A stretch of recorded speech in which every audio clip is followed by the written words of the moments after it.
السلام علیکم ورحمۃ اللہ وبرکاتہ۔ سامعین، آج انتہائی اہم واقعہ لے کر ہم آپ کی خدمت میں حاضر ہوئے ہیں۔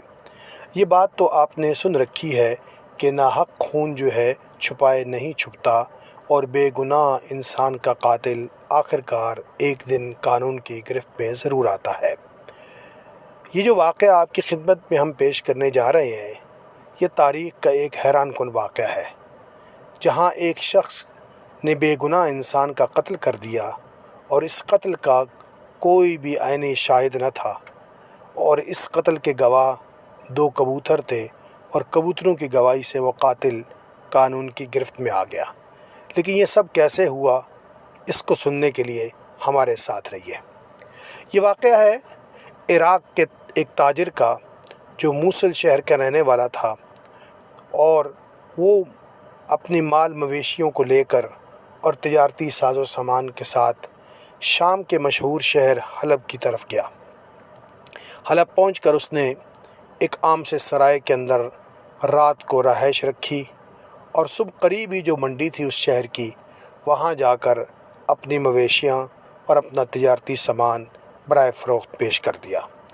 تھوڑی دیر میں اس کا سارا سامان ہاتھوں ہاتھ بک گیا، اور وہ اپنے مال مویشی سے فارغ ہو گیا۔ عراقی تاجر نے مال بکنے کے بعد رقم وصول کی اور واپسی کا ارادہ کیا۔ وہ گھوڑے پر سوار ہوا اور اپنے ملک عراق کی طرف محو سفر ہوا۔ راستے میں ایک جگہ اس نے آرام کرنے کے لیے ایک درخت کے نیچے لیٹ گیا۔ جب یہ تاجر منڈی سے رقم لے کے نکلا تھا، تو اس کی بے خبری اور لا علمی میں ایک ڈاکو اس کا پیچھا کر رہا تھا۔ جیسے یہ درخت کے نیچے آرام کرنے کے لیے رکا، تو وہ ڈاکو اس کے سر پر آ پہنچا، اور خنجر کے وار کر کے اس سے مطالبہ کیا کہ تم ساری رقم میرے حوالے کر دو۔ تاجر نے بہت منت سماجت کی کہ میں مسافر ہوں، اور بڑی محنت اور مشقت اٹھا کے کئی مہینوں اور ہفتوں کا سفر کرنے کے بعد میں نے یہ اپنا مال تجارت فروخت کیا ہے۔ اب میرے بال بچے میرا انتظار کر رہے ہیں، خدا را میرا یہ مال تم نہ لوٹو۔ لیکن وہ ظالم ڈاکو بے رحم تھا، اسے سارا مال اس سے لوٹا۔ عراقی نے مزاحمت کی بجائے مال اس کے حوالے کر دیا۔ مال لینے کے بعد وہ ڈاکو اس عراقی تاجر کو خنجر کے وار کر کے قتل کرنے کا سازش کرنے لگا۔ اب عراقی تاجر نے کہا، اللہ کے بندے، جب سارا مال میں نے تمہارے حوالے کر دیا ہے، اب میری جان کے پیچھے کیوں پڑے ہوئے ہو؟ لیکن وہ ڈاکو اس کو قتل کرنا چاہتا تھا، اور ان پر مسلسل خنجر کے وار کر رہا تھا۔ عراقی تاجر بے بسی کے عالم میں دائیں بائیں نگاہ دوڑائی، دور تک کوئی بندہ بشر اسے نظر نہ آیا۔ آخری لمحات تھے، اس کے جسم سے زیادہ خون بہہ چکا تھا، اور وہ بالکل موت سے چند منٹ کے فاصلے پر رہا۔ اس کی نگاہ درخت کے اوپر پڑی تو دیکھا 2 کبوتر بیٹھے ہوئے ہیں۔ موت سے چند لمحے قبل اس نے آخری سانسیں لیتے ہوئے ان کبوتروں کی مخاطب کر کے کہا کہ اے کبوتروں، گواہ رہنا، گواہ رہنا۔ اور بس یہ کہنے کی دیر تھی کہ اس کی سانس اکھڑی، اور وہ روح پرواز کر گئی، اور وہ اپنے رب کے ہاں پہنچ گیا۔ ادھر